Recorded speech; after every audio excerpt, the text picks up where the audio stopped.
বিশ্বনবী বলেন, ও রমণীরা, ও নারীরা, যে সমস্ত নারী এই 4টা কাজ করবে, এই 4টা কাজের গ্যারান্টি দিবে, তাদেরকে জান্নাতের 8টা দরজার গ্যারান্টি দেয়া হবে। কি 4টা কাজ? 1 নাম্বার, আল মারআতু ইযা সাল্লাত খামসাহা, যে নারী 5 ওয়াক্ত নামাজ পড়ে। কি করে? জেলা স্টেডিয়ামে অবস্থানরত আমার নারীরা, বোনেরা, বিশ্বনবী আপনাদেরকে 4টা কাজের কথা বলেছেন, খুব বেশি না। 4টা করলে 8 জান্নাতের দরজা সব খোলা। কোনটা দিয়ে যাবেন? যেটা দিয়ে মনে চায়। 1 নাম্বার 5 ওয়াক্ত নামাজ। আমার বোনেরা জোহরের নামাজ পড়তে পড়তে এটা আসরে নিয়ে যায়, আসর পড়তে পড়তে এটা মাগরিবে নিয়ে যায়। এরকম আসরা নাই? লালমনিরহাটে হয়তো নাই। আমার বোনেরা এটা করবেন না। ইন্নাস সালাতা কানাত আলাল মুমিনিনা কিতাবাম মাওকুতা, সময় মতো পড়বেন।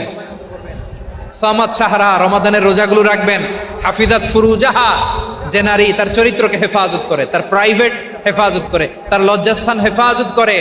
ও মায়েরা, আপনার এই গর্ভ যে কত দামি আপনি জানেন না।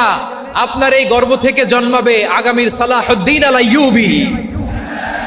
আপনার গর্ভ থেকেই জন্মাবে ইমাম আল মাহদি আল মুনতাজার।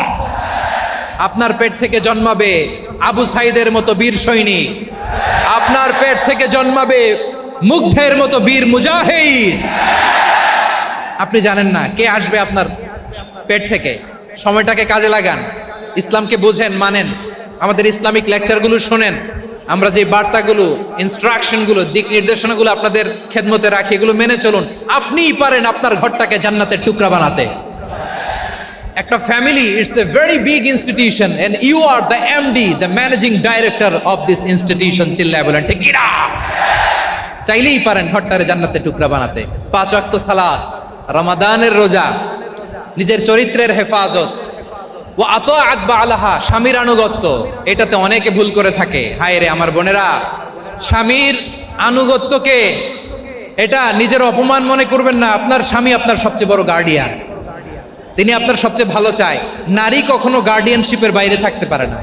হয় আপনি বাবার গার্ডিয়ানশিপের ভেতরে, বাপ না থাকলে ভাই আপনার গার্ডিয়ান, ভাই না থাকলে চাচা গার্ডিয়ান, বিয়ের পরে আপনার স্বামী আপনার গার্ডিয়ান। শরিয়া সম্মত স্বামীর আদেশগুলো আপনি মেনে চলবেন, কিন্তু শরিয়া বিরুদ্ধ কোনো আদেশ মানতে আপনি বাধ্য নয়। আওয়াজ করে বলুন সবাই ঠিক কিনা? এই 4টা কাজ যদি কোনো নারী করে, বিষ্ণুই বলেন জান্নাতের 8টা দরজা খোলা। তোমার যেটা দিয়ে মনে চায় সেটা দিয়ে জান্নাতে তুমি এন্ট্রি নিতে পারবা। আমরা এখানে লালমনিরহাটের সোহরাওয়ার্দী ময়দানে আজকে যেমন একত্রিত হতে পারলাম, আল্লাহর জান্নাতেও যেন একত্রিত হতে পারে। আল্লাহ তুমি তৌফিক দান করো।